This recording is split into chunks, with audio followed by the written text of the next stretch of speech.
휴면 신앙을 깨우는 말씀의 물벼락이라는 제목으로 하나님 말씀 증거하도록 하겠습니다. 16장 마지막 절 16절에 아브라함이 이스마엘을 낳았을 때 나이가 86세라고 되어 있습니다. 그리고 17장 1절을 보면은 아브라함이 99세일 때에 이렇게 나옵니다.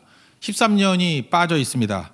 그러니까 13년 동안에는 침묵의 기간이고 기록도 없고 아무런 그 내용이 없습니다. 저는 의도적이라고 생각을 합니다. 왜 이렇게 의도적으로 13년을 빼버렸냐? 가치 없는 시간이었다는 것입니다. 초라한 시간이었다는 것입니다. 왜 그렇습니까? 약속 붙들지 아니하고 편법으로 낳은 아들 이스마엘에게 만족했던 시간. 그러니까 별 의미가 없다라는 거예요. 우리 인생도 마찬가지입니다. 우리가 약속 저버리고 그냥 내 편법에 의해서 그냥 대충 살아가게 될 때, 대충 만족하고 살아갈 때 그것은 침묵의 시간이고 사실은 기록할 가치도 없는 무의미한 시간이다. 이렇게 말하고 있다라는 것입니다. 이렇게 잠자는 신앙이 되었습니다. 그러다가 이제 드디어 하나님께서 13년 만에 말씀하십니다. 우리 은행 계좌도 이렇게 오랫동안 사용하지 않으면은 휴면 계좌 이런 게 있죠. 제 통장 하나도 그런 게 있었습니다. 너무 안 썼더니 이렇게 인터넷 뱅킹이 안 되더라고요. 와야 된다고. 그래서 휴면 계좌를 이렇게 다시 깨우는, 이렇게 여는 작업이 필요했습니다. 13년 동안 아브라함의 믿음도 휴면 신앙이었던 것 같습니다. 그래서 이걸 깨우는 방법이 뭐냐? 하나님 말씀이 그의 삶 가운데 임해서 물벼락을 끼얹게 될 때 그때 살아나게 된다라는 것입니다. 다 같이 한번 1절 읽겠습니다. 시작. 아브라함이 99세 때 여호와께서 아브라함에게 나타나서 그에게 이르시되 나는 전능한 하나님이라 너는 내 앞에서 행하여 완전하라.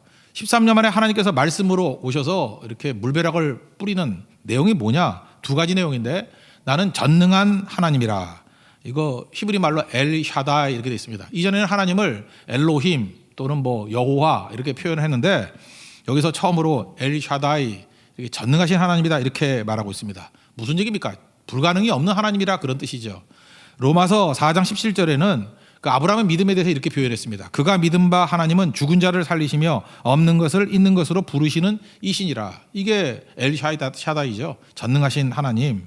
백세에도 아들을 낳을 수 있는 하나님, 뭐 홍해도 가를 수 있는 하나님, 전능하신 하나님이죠. 여리고도 무너뜨릴 수 있는 하나님, 300명으로 14만 5천의 미디안 군대를 멸할 수 있는 하나님, 또 말씀 하나만으로 우리의 죽을 병에서 우리를 살리실 수 있는 하나님, 앞뒤가 다 막혀 있다 할지라도 우리의 길을 열어주시는 하나님, 그게 전능한 하나님 아니겠습니까? 그 하나님을 선언했다는 것입니다. 오늘도 이 시간에 우리가 믿는 하나님이 전능한 하나님, 나는 전능한 하나님이다. 이거 꼭 붙드는 시간이 되기를 원합니다. 또 한 가지 이 물벼락 같은 하나님 말씀의 부음이 뭐냐면 너는 내 앞에서 행하여 완전하라 이렇게 말씀하셨습니다. 이 말씀을 듣는 그 순간에 약간 부담스럽죠. 우리 인간이 어떻게 완전할 수 있어? 내가 어떻게 완전할 수 있어? 하나님이 너무 과도한 요구 아닌가 이런 생각을 하게 됩니다. 로마서 3장 말씀 생각나잖아요. 10절에 의인 없나니 하나도 없다 그랬고 23절에 모든 사람이 죄를 범하였음에 하나님이 영광에 이르지 못한다. 근데 이게 완전할 수 있나? 이렇게 우리는 의구심을 갖습니다. 근데 이 말씀은 명령이라기보다는 약속에 가깝습니다. 무슨 얘기냐? 네가 전능자 앞에 서기만 하면 완전한 자가 될 수 있다는 거예요. 네 스스로 힘으로 완전한 자가 된다 그런 뜻이 아니라는 것입니다. 내 앞에서 행하여 내 앞에서 행하면 완전한 자가 될 수 있다 그런 뜻이라는 거예요. 다시 말해서 뭡니까? 주님께서 동행해 주시면 주님께 떨어지지만 않는다 그러면 내가 너를 완전한 길로 인도해 줄 거야 그런 뜻이라는 것입니다. 그럼 우리 스스로 완전해질 수 없습니다. 그러나 주님이 동행해 주시고 내 삶의 모든 것들 주님께 맡기면은 완전한 자가 될 수 있다.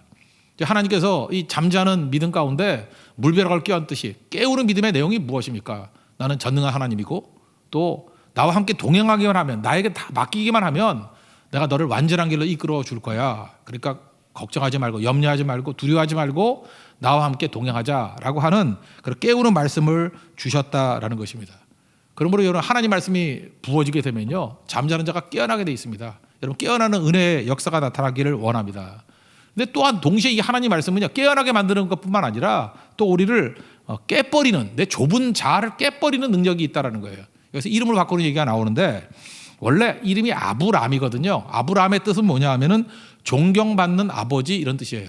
그러니까 아무리 좋은 아버지를 할지라도 한 가정을 벗어나지 못하죠. 그러니까 한 가정에서 좋은 아버지, 한 가정에 좋은 리더 그런 정도의 뜻입니다. 아브람.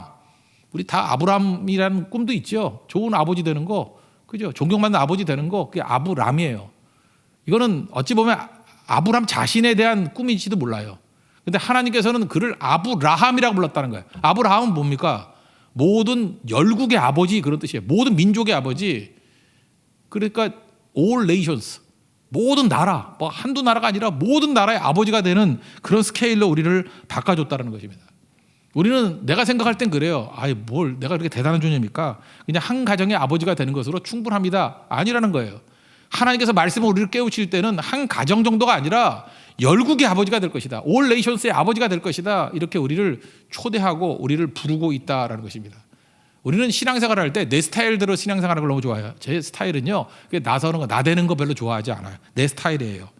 근데 잊지 마십시오. 하나님 말씀을 들으면요, 하나님의 스케일로 바뀌게 됩니다. 스타일이 아니라 스케일이 바뀌어요. 하나님 스케일로. 사실은 이게 아브라함에서 아브라함 되는 건요, 존경받는 아버지 한 가정이잖아요. 근데 열국의 아버지, 이거는요 100배도 넘어요. 1000배, 내가 볼 때 10,000배도 넘는 크기인 것 같아요. 어마어마한 크기로 하나님께서 우리를 부르고 계신다는 것입니다. 오늘도 이 말씀을 듣는 이 순간에 여러분들 잠자는 신앙에서 깨어날 뿐만 아니라 여러분의 신앙의 스케일이 아브라함에서 아브라함으로 변화되는 은혜 역사가 있기를 원합니다. 여러분 사업하는 사람 그렇죠. 다른 거 이 정도에서 이 좋은 기업 하나 잘 이끌어가는 게 내 꿈이야. 그게 아브라함의 꿈이라고요. 근데 하나님께서 우리를 아브라함으로 부르셔서 그 일대 전 세계에 있는 모든 판도를 바꾸는데 그 사용하겠다 이렇게 부를 수도 있다라는 거예요. 그러니까 여러분들 하나님 주시는 꿈 안에 내 몸을 맡길 줄 알아야 된다는 것입니다.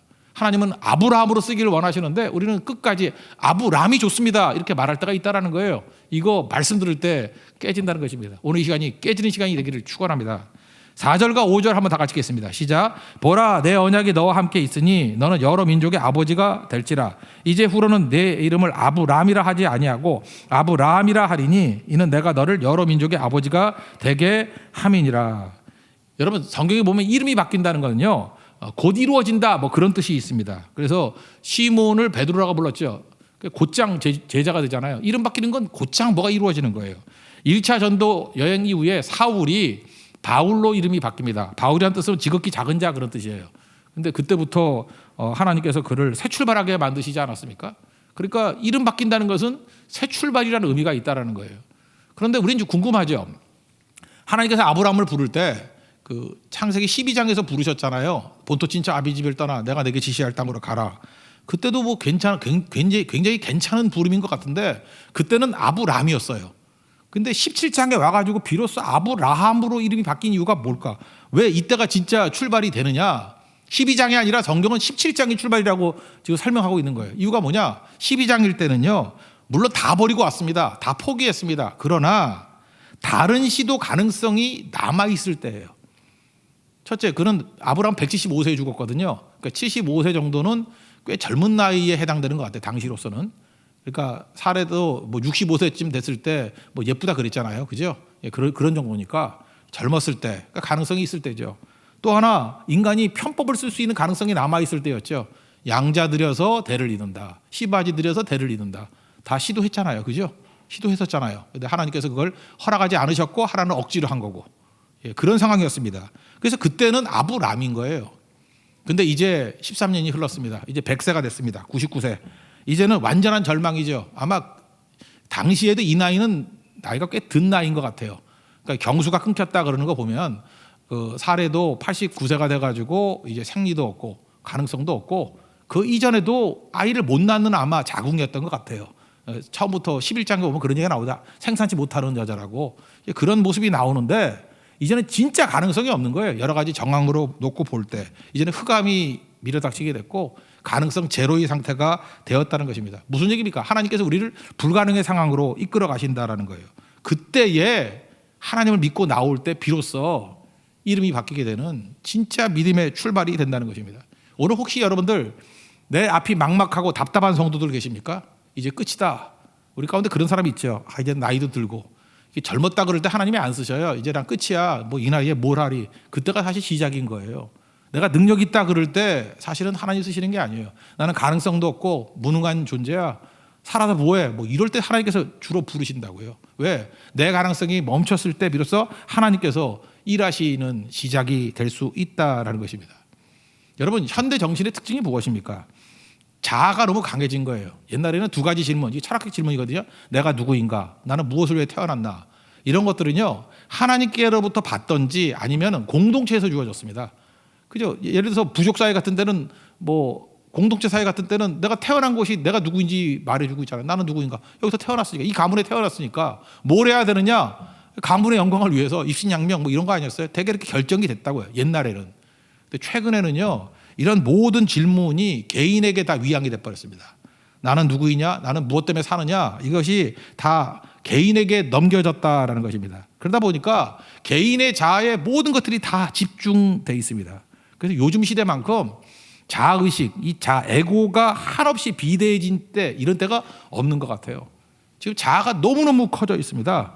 그래서 마치 예를 들어 거울의 방 이런 데 들어가 봤습니까? 이게 사방이 거울인데 이렇게 방에 들어가면 되게 혼란스러워요. 바닥도 나를 비추고 꼭대기도 나를 비추고 앞뒤 사방 다 나를 비춥니다. 그때 막 당황스러워요. 그냥 어떻게 전체가 다 나만 보이지? 지금 우리가 거울의 방에 들어가 있는 모습같이 살아가고 있다는 것입니다. 온통 자아로 둘러싸여 있다는 것입니다. 옛날에는요, 하나님 앞에 서 있었잖아요. 하나님과의 연결된 상태 속에서 나를 바라봤잖아요. 근데 하나님이 부인돼 버리고 하나님과 연결성이 다 끊어져 버리고 난 다음에 오직 나밖에 안 남은 거예요. 마귀가 선악과 유혹할 때 특징이 뭐예요? 이거 먹으면 하나님같이 된다. 지금 우리가 하나님같이 돼버렸어요. 세상의 모든 관심의 중심이 나예요. 나. 그래서 요즘에 하는 일이 뭐예요? 맨날 자기 사진만 찍잖아요. 세상에 휴대폰에 그 셀카 찍는 기능 나온다는 게 말이 됩니까? 옛날에는 사진은 남한테 보여주기 위해 쓴 거지 자기가 보려고 하는 게 아니거든요. 어떻게 자기를 찍어요? 그죠? 뒤집어가지고 맨날 그 자기 찍는 거 많이 나오잖아요. 그죠? 그것도 포토샵 해가지고 거짓말로 막 꾸며대고 가상의 나를 만들어버리고 남이 뭐 먹는지 관심 없어요. 내가 먹는 게 중요한 거예요. 내가 먹는 거 올리고 그냥 커피 한 잔 먹겠다고, 그죠? 그것도 멀리 또 성지순례 가듯이 돌아다니고 오직 나예요, 나. 그냥 온통 나에게 둘러싸여 있고 나를 꾸미는데 둘러싸여 있어요. 그러니까 유사 하나님이에요. 내가 하나님이 된 거라고. 세상의 중심이 내가 돼버린 거라고. 내가 엄청나게 비대해져 버렸다라는 것입니다. 근데 그게 하나님으로부터 벗어났으니까 우리가 해방됐느냐? 그게 아니라는 거예요. 오히려 우리는 자아라는 감옥에 갇히게 되었다는 것입니다. 이 얘기를 제일 먼저 했던 사람이 누구냐 하면 지금 100년 전에 일본 작가예요. 일본에 이름이 좀 이상하니까 오해 없이 들으시기 바랍니다. 나스메 소세끼라는 작가가 있어요. 소세끼. 말새끼도 아니고 소세끼인데 발음만 그래요. 나스메 소세끼. 이 작품은 많이 들어봤을 거예요. 나는 고양이로소이다. 이거 뭐 영국으로도 하대. 나는 고양이로소이다. 이런 작품이 있거든요. 이 100년 전 사람인데 또 100년 전에 이런 생각을 했을까? 역시 일본이 개화가 빨랐구나 이런 생각을 해요. 그죠? 이 내용에 고민을 되게 많이 해요. 이 사람 하나님 믿는 사람 아니었어요. 그런데 하나님으로부터 해방된 인간은 자아라는 감옥에 갇히게 된다. 이걸 깨달은 사람이에요. 그러니까 19세기, 20세기 그때는 특징이 무엇입니까? 신으로부터 해방, 그래서 하나님 없다고 그러고 막 그런 시대 아니었어요. 그래서 하나님으로부터 해방이 되면은 진짜 자유로워지느냐? 아니라는 거예요. 이 자아라는 어마어마한 감옥에 또 갇혀 있게 된다. 이게 이 책의 내용이에요. 그죠? 너무 통찰력이 있는 내용이라고 생각을 합니다. 그러면서 이 사람이 진짜 심각하게 모든 걸 갈 때까지 다 고민했던 거예요. 고민하고 난 다음에 이렇게 얘기를 합니다. 내게는 3가지 길이 남겨져 있다. 첫째는 죽든가, 두 번째는 미치든가, 세 번째는 믿는 것이다. 3가지예요. 죽든가, 미치든가, 믿는 거. 하나님 믿는 거. 내 앞길에는 이 3가지밖에 없다. 근데 안타깝게도 이 소새끼는 첫 번째를 선택했어요. 자살, 죽었어요. 여러분, 이게 100년 전 얘기가 아니에요. 지금 우리의 시대를 지금 그대로 묘사하고 있는데 자아가 엄청나게 강해져 있잖아요. 다 내가 결정하는 거예요. 내 인생은 나의 것이고 내가 결정하고 내 기분에 맞아야 되고 내 수틀리면 안 가고. 여러분 예배도 골라서 듣잖아요. 내가 듣기 좋은 거 클릭해가지고, 그죠? 이렇게 다 내가잖아요. 내가 원하는 것, 내 기분에 맞는 것, 내 귀에 솔깃한 거 다 나잖아요, 나. 근데 그게 자유를 주나요? 해방을 주나요? 아니라는 것입니다. 오히려 그게 나를 자아라는 감옥에 가두게 만든다는 것입니다. 그러므로 하나님의 말씀이 뭔지 아십니까? 나다이버 크라이스트. 이거 이거예요. 이 비대해진 나 자신을 깨는 거, 나다이 깨버리는 게 말씀이라는 거예요. 말씀으로 돌아가는 게 뭐예요? 자아가 깨지고 말씀 앞에 순종하라는 거예요. 순복하라는 거 아니에요? 지금 아브라함도 어땠습니까? 자아가 엄청 비대해졌어요. 자기 뜻대로 됐잖아요. 하나님의 약속, 그거 좋은 거예요. 근데 뭐라고 얘기해요? 근데 자기의 씨바지를 통해 가지고 이스마엘이 13년 동안 잘 자라잖아요. 남자아이 13살이면 얼마나 귀여운지 아십니까? 듬직하고 아마 아브라함도 닮았을 거예요. 아들이 한 13살쯤 되면요, 중학교쯤 되거든요. 그러면 아버지 되게 많이 닮아가요. 그래서 흐뭇하고, 그래서 뭐라 그래 나중에 보면 이스마엘이나 하나님 앞에 잘 살기를 원합니다. 이런 모습이었다는 것입니다. 그러니까 자아에 사로잡혀 있었던 거죠. 그때 하나님 말씀이 물벼락같이 끼얹음으로 말미암아 네가 자아 갖고 사는 것들 그거 깨져야 돼. 잠에서 깨. 그리고 깨져야 돼. 나는 그 정도의 하나님이 아니야. 존경받는 아버지 정도가 아니라 내가 약속한 장차 줄 아들 이삭을 통해서 열국의 아버지가 되기를 원해. 여러분도 마찬가지입니다. 이런 비대해진 자아가 큰 사람은요 작은 사람이에요. 그건 감옥에 갇혀 있는 사람이에요. 최고의 원수 우리 자아입니다. 비대해진 자아가 다 깨지고 하나님 말씀으로 말미암아 잠에서 깨어나고 아브라함이라는 큰 존재로 열국의 아버지로 변화되는 은혜의 역사가 있기를 축원합니다. 두 번째 내용은 이겁니다. 믿음의 이 할례 얘기가 나오는데 이제 9절부터 16절까지 할례. 이 할례의 내용을 통해서 하나님께서는 우리에게 믿음에 대한 확신, 몸으로 인한 확신과 확신을 통해서 확장되기를 원한다. 복음의 확장. 이 할례의 의미는 확장의 의미가 훨씬 더 크다라는 것입니다. 먼저 우리 언약을 맺었잖아요. 근데 하나님은 약속을 어길 가능성이 없죠. 왜 그렇습니까? 민수기 23장 19절 보면은 그 옛날 성경에는 시건치 아니하신다. 시건. 이게 뭐예요? 거짓말하지 아니하신다 이렇게 번역됐어요. 하나님은 사람이 아니시기 때문에 거짓말하지 않고 인생이 아니시기 때문에 후회가 없으시도다. 어찌 그 말씀하신 바를 행하지 아니하시며 하신 말씀을 실행하지 않으리요. 무슨 얘기야? 하나님은 거짓말도 없고 후회도 없고 말씀하신 것은 100% 그대로 이루어진다. 이게 민수기 23장 19절의 말씀이라는 것입니다. 그러니까 하나님은 약속에 문제가 없어요. 문제는 뭐예요? 나만 흔들리지 않으면 된다는 거예요. 그래서 하나님께서 내가 흔들리지 말라고 물증으로서 몸이 기억하게 만드는 물증을 줬다는 거예요. 여러분 몸이 되게 중요한 겁니다. 몸. 예를 들어서 신약에 성찬이 있잖아요. 성찬이라는 것은 몸이 기억하게 만드는 거예요. 예수님이 나를 위해서 십자가에 달리시고 죽으셨다. 보혈의 피로 내가 죄사함을 받았다. 그거 알잖아요. 근데 몸으로 기억하라고 성찬식 하는 거예요. 떡을 나누고 포도주를 나누면서 이게 예수님의 살이고 예수님의 피다. 그래서 몸으로 기억하게 만드는 거예요. 이게 큰 은혜죠. 여러분 이 비대면 예배 잠깐만 드리다 보면은 이게 문제가 되는 게 예배도 안 나오고 하다 보면 몸이 기억하는 걸 다 잊어버려요. 이 비대면 예배를 계속 머무르면 망합니다. 망해요. 왜? 몸의 기억이었기 때문에. 근데 새벽마다 깨어가지고 예배 나오고 그 현장에서 하나님 앞에 이렇게 드리는 모습이 있으면 몸이 기억하거든요. 하나님께서 몸의 기억을 되게 중요시 여겼다고. 그래서 성찬도 주시고, 그래서 뭐 예배 현장도 주시고, 또 하나가 뭐예요? 여기 할례 몸이 기억하게 만드는 거라고요. 남자의 그 생식기 표피를 잘라버리는 거 아니에요. 그죠? 그래서 뭐 사실은 뭐 화장실 갈 때마다 확인하고, 그죠? 뭐 부부관계 맺을 때마다 확인하는 거 아니에요. 이거 언약의 자손이라는 거 계속 확인하게 만드는 거. 확인하게 몸이 기억할 수 있도록 하나님께 특별히 장치를 만들어 놨다는 것입니다. 이 할례하고 거의 비슷한 게 신약의 세례거든요. 할례 받으면 구원받는다가 아니에요. 구원받는 사람의 표징으로서 할례를 주신 거예요. 구원받았죠? 할례 받으라는 거예요. 그걸 통해서 몸이 기억하게 만드는 거예요.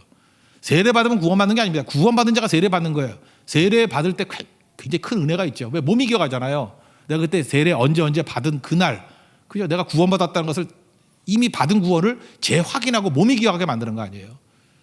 제가 한 40살 정도에 캐나다에서 처음으로 스케이트를 한번 타봤습니다. 이 나이에 탈 수 있을까? 제가 마지막 탄 게 12살이거든요. 초등학교 6학년 때 마지막 탔어요.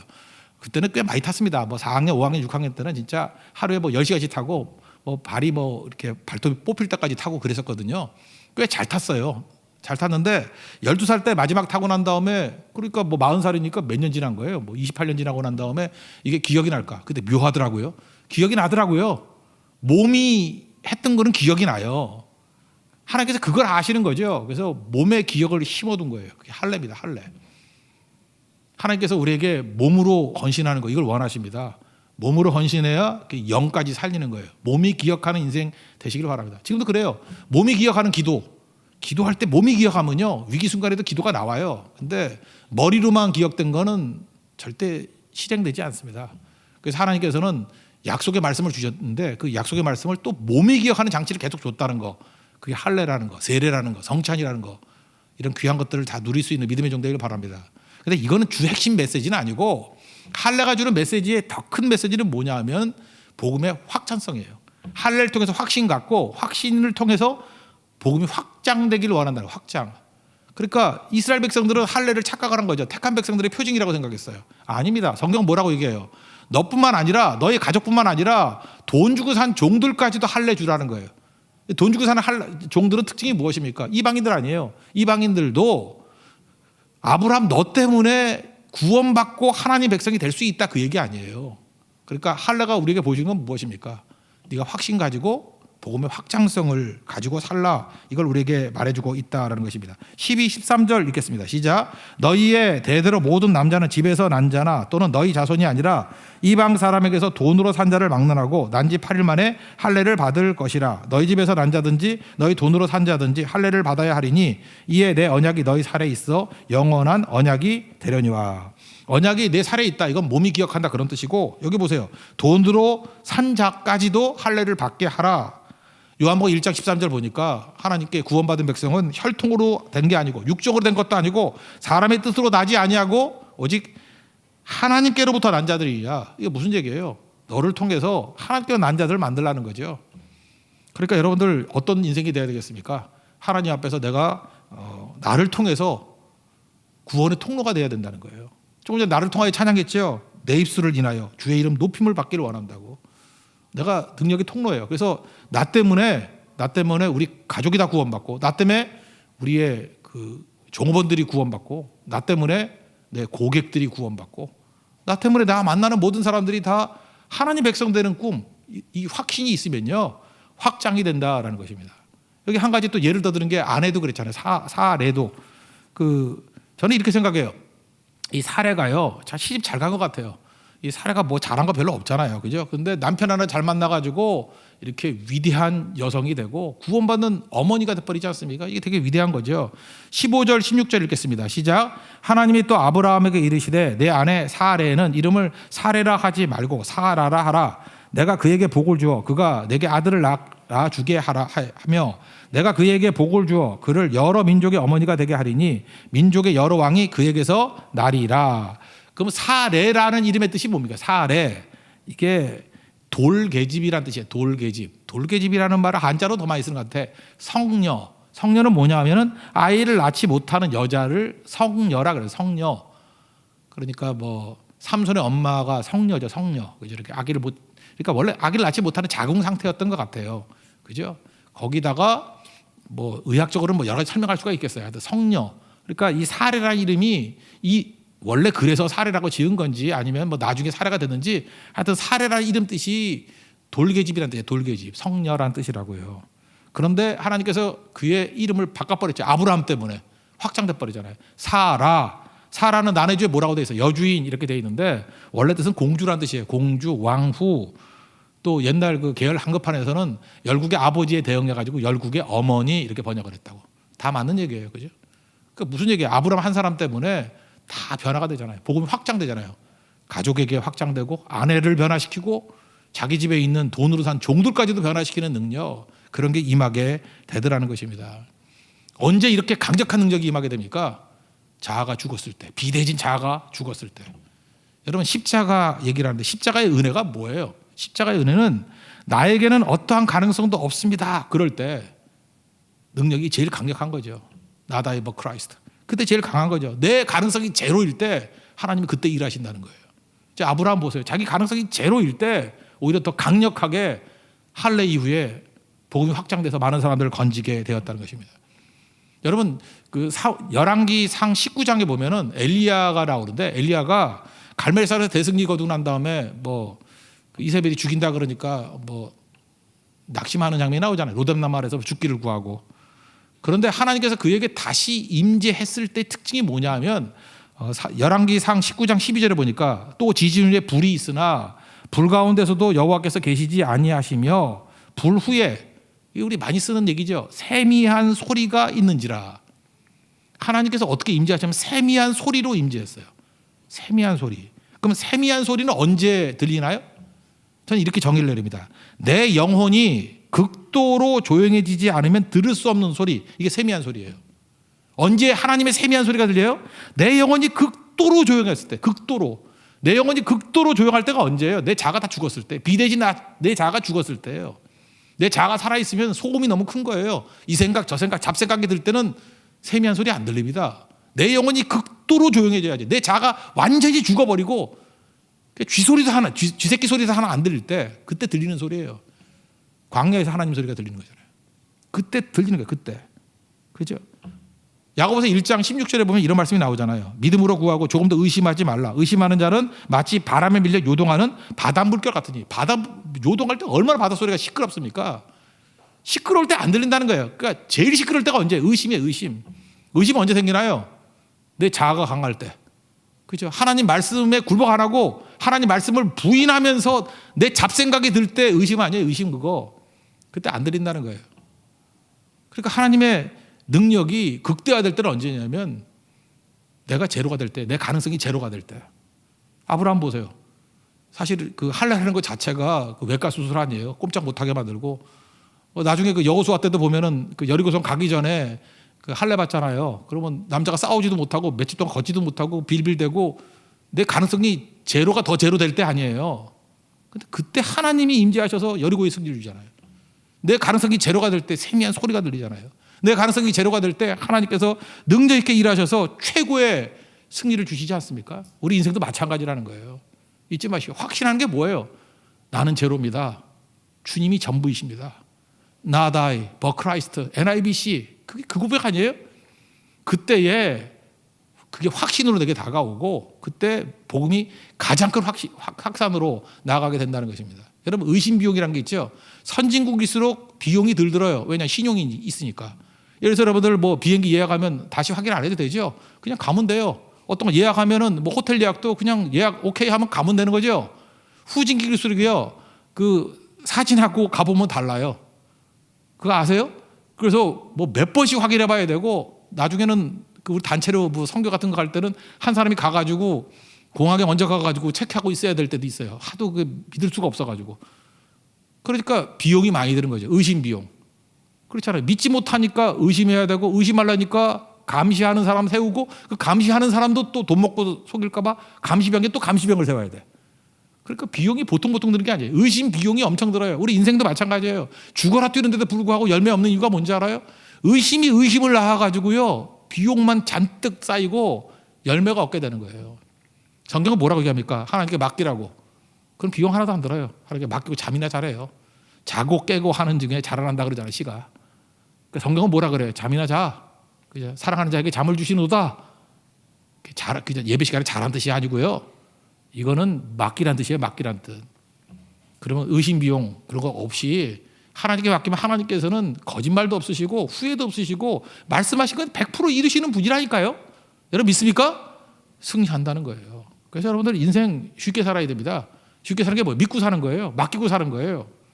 그러면 그런 확신이 오게 되면 복음이 확산이 된다는 것입니다. 내 주변에 30배, 내 주변에 60배, 내 주변에 100배 열매를 거두는 내 주변 사람을 다 살리는 그래서 우리가 뭐예요? 복의 근원이 되는 역사가 나타나게 된다는 것입니다. 여러분들이 작은 곳에 아브람 나는 이 골목대장 할 거야. 골목대장이 아브람이에요. 아니라는 거예요. 열국의 아버지가 되는 거예요. 열국의 어머니가 되는 거예요. 그게 아브라함이 되라는 거예요. 아브라함의 축복이 임하기를 축원합니다. 마지막 내용은 이거예요. 그럼 이런 불붙는 믿음이 되기 위해서 필요한 게 뭐냐면 순종의 발걸음이 필요하다라는 것입니다. 아직까지 이거 듣고 뭐 긴가민가 한 거예요. 그죠? 근데 믿음의 불이 확 붙어버릴 때가 언제냐 하면은 지금 아브라함 상태는 그래요. 99세에 무슨 출산이 있습니까? 뭐 이스마엘이는 하나님 앞에 살기를 원합니다. 이렇게 쪼그들고 위축이 되었는데 하나님께서 뭐라고 얘기하면 이제 순종하라고 마지막 말씀을 주시는 거예요. 19절을 한번 읽겠습니다. 시작. 하나님이 이르시되 아니라 내 아내 사라가 내게 아들을 낳으리니 너는 그 이름을 이삭이라 하라. 내가 그와 내 언약을 세우리니 그의 후손에게 영원한 언약이 되리라. 21절 읽겠습니다. 시작. 내 언약은 내가 내년 이 시기에 사라가 내게 낳을 이삭과 세우리라. 지금 사라는 임신도 안 했어요. 아직도. 그러니까 내년 이맘때에 아들을 낳는다 그러니까 10개월 임신 아니에요. 그러니까 2개월 이후에 임신할 거다. 그걸 미리 예언하고 그리고 내년 이맘때에 아기를 낳을 것이다 그러고 또 뭐예요? 이름까지도 이삭이다 이렇게 말씀해 주셨다는 것입니다. 이렇게 구체적으로 말씀해 주셨다라는 거예요. 그런데 이게 들었다가 중요한 게 아니라 아브라함이 그걸 듣고 믿고 순종했다는 거예요. 순종이 중요한 거죠. 23절 27절 2절 읽겠습니다. 시작. 23절 시작. 이에 아브라함이 하나님이 자기에게 말씀하신 대로 이날에 그 아들 이스마엘과 집에서 태어난 모든 자와 돈으로 산 모든 자 곧 아브라함의 집 사람 중 모든 남자를 데려다가 그 포피를 베었으니. 마지막 27절 시작. 그 집의 모든 남자 곧 집에서 태어난 자와 돈으로 이방 사람에게 사온 자가 다 그와 함께 할례를 받았더라. 하나님 말씀하신 거에 대해서 믿고 아멘하면서 순종했다라는 것입니다. 자기 고집 버리고 의심 버리고 순종했다는 거예요. 그래서 여러분, 불붙는 하나님의 열매를 거두는 지름길이 뭐냐? 순종이에요. 믿고 순종하는 거. 순종하는 거. 우리 그 야고보서에 나왔잖아요. 순종이란 말이 뭐예요? 행함이 순종이라니까요. 그래서 뭐라고 됐어요? 2장 17절에 이와 같이 행함이 없는 믿음은, 순종이 없는 믿음은 그 자체가 죽은 것이라 그랬죠. 여러분, 우리가 순종하잖아요. 이렇게 말씀을 듣잖아요. 근데 진짜 순종하는 거예요. 이렇게 하나님 입장에서 믿음이고 우리 입장에서 순종이라고 그랬잖아요. 그래서 믿음이 진짜 믿음이 되려 그러면 순종해야지 진짜 믿음이라니까요. 순종하면, 행함이 있으면, 한 번 행하면 성장이 있어요. 순종하면. 2번 순종하면 도약이 일어나요. 3번 순종하면 기적이 나타납니다. 뭐 순종 한번 3번쯤 한번 해보세요. 대부분이 머뭇머뭇거리고 그냥 긴가민가하고 자기 믿고 비대해진 자아 속에 살아가니까 이게 믿긴 믿어도 아무런 능력이 나타나지 않은 거예요. 믿고 순종하면 성장이 일어나고요. 믿고 2번 순종하면 도약, 3번 순종하면 기적이 나타나게 된다는 것입니다. 그래서 뭐예요? 순종하는 믿음이 진짜 믿음이에요. 생명의 믿음. 그게 생명의 생명. 우리가 생명과 크기, 길이 이런 거 너무 믿지 마십시오. 예를 들어 보세요. 미꾸라지, 생명이 있죠. 미꾸라지는 생명이 있으니까 어때요? 이렇게 물결이 있을 때 물결을 거슬러 올라갈 수 있는 능력이 있죠. 왜? 생명이니까. 그런데 널판지, 이게 생명이 없으니까 떠내려가 버리죠. 그러니까 크기를 구하다가 생명을 놓칠 수 있죠. 생명은 뭐예요? 믿고 순종하는 거예요. 순종이 있는 불붙는 믿음, 그게 생명이라는 것입니다. 그때 살아나게 되는 거죠. 그래서 여러분, 내가 얼마나 오래 믿었는지, 뭐 길이, 내가 얼마나 크게 뭐 일을 했는지 그거 아무 소용 없습니다. 진짜 믿음은 하나님에 대해서 이렇게 순종의 발걸음 있는 믿음이 있을 때 그게 생명 있는 믿음이고 진짜 믿음이 된다는 것입니다. 이게 썰렁한 얘기인지 모르지만 참 이게 의미가 있는 것 같아요. 그러니까 미국에 사는 어떤 그 가정에서 이루어진 일이라 그러는데, 말 때문에 그런 거일 수도 있어요. 한국말을 잘 못하기 때문에 그런 것도 있지만, 또 이렇게 한국말을 잘 못하기 때문에 얻는 메시지도 있죠. 집 앞에 겨울철이 되었습니다. 집 앞에 이렇게 나무가 하나 있어요. 잎 떨어진 나무. 근데 그 나무가 뭐 정확히 모르지만 하여튼 우리 한국에 있는 아카시아 나무 비슷한 나무가 있대요. 아카시아 나무가 있었대요. 근데 아이가, 딸이 어린 딸인데, 아빠 저 대나무 봐 그러더라는 거예요. 그래서 아버지가 별로 신경 안 썼대요. 아유, 저 바보, 저거 아카시아 나무를 왜 대나무라 그래? 근데 그거 뭐 별로 신경 쓰기 쉽지 않아서 그냥 넘어갔답니다. 근데 집에서 나올 때마다 애가 그러더라는 거예요. 아빠 저 대나무 봐. 아빠 저 대나무 봐. 저 계속해서 대나무인지 착각할까 봐 이제 알려준다 그래서 설명해 줬다는 거예요. 얘야, 저거는 대나무가 아니고 잎이 다 떨어진 아카시아 나무란다. 아카시아 따라해. 이렇게 얘기했다는 거예요. 그때 애가 그러더라는 거예요. 애가 왜 대나무라 그런지 설명해 주는데 그게 참 인사이트가 있더라는 거예요. 아니야, 아빠 저 나무는 대나무야. 왜냐? 아빠 봐. 아빠 머리카락 하나도 없을 때 대머리 그러잖아. 아버지가 머리가 없는가 봐요. 이제 머리카락이. 저도 그렇지만 머리카락이 없잖아. 대머리잖아. 그러니까 저 나무에 잎사귀가 다 떨어졌으니까 저 나무는 대나무야. 이해가 되시죠? 그러니까 거기 대자를 없음으로 해석한 거예요. 없음으로. 그러고 난 다음에 이분이 생각을 했다는 거예요. 자기는 나름대로 이제 큰 교회, 대교회 다녔다 그러는데 참 믿음이 없는 교회가 오히려 대교회일 수 있다. 이렇게 생각했다는 거죠. 제가 대기업을 지금 하고 있는데 실제적인 능력은 없으면서도 대기업이라고 말할 수 있다라는 거죠. 우리 성경에 나오지 않습니까? 생명이 없는 넓은 문을 뭐라 그래요? 대문. 사실 문이 아닌 거일 수도 있다. 이런 생각을 했다라는 거예요. 그게 중요한 게 무엇입니까? 크기로 안심하면 안 된다는 거죠. 내가 믿고 순종하느냐? 그래서 진짜 내가 생명문을 가고 있느냐? 내 나무가 대나무가 아니라 진짜 생명나무인가? 우리 교회가 정말 말씀을 믿고 순종하는 생명교회인가? 이게 묻자라는 거예요. 묻자라는 거. 아브라함이 이때부터 진짜 믿고 순종하는, 제대로 된 하나님 말씀을 듣고 이름 맡기고 순종하는 믿음이 되잖아요. 이후부터는 헷갈리는 게 없어요. 17장 이후부터는. 그래서 마지막 클라이막스 22장에 아들 이삭을 번제로 드릴 때까지 순종하는, 믿고 순종하는. 갈등이 없잖아요. 갈등이 없다는 건 뭐예요? 머뭇거리지 않는다는 거예요. 아침에 일찍 일어나서 순종하잖아요. 그래서 이름이 바뀔만 하죠. 진짜 아브라함을 믿으면 17장부터 새롭게 시작이 되더라. 이 말씀 잊지 마십시오. 순종하면 성령 주십니다. 사도행전 5장 32절 보니까 하나님이 자기에게 순종하는 자에게 주시는 성령 이렇게 나옵니다. 누구에게 성령을 줘요? 순종하는 자에게 성령을 주신다는 거예요. 여러분이 순종의 발걸음을 내딜 때 우리 삶 속에서 성장뿐만 아니라 도약뿐만 아니라 믿음의 기적을 맛보는 하나님의 거룩한 종이 될 것입니다. 자리에서 일어나겠습니다. 내려놓음 찬양하겠습니다.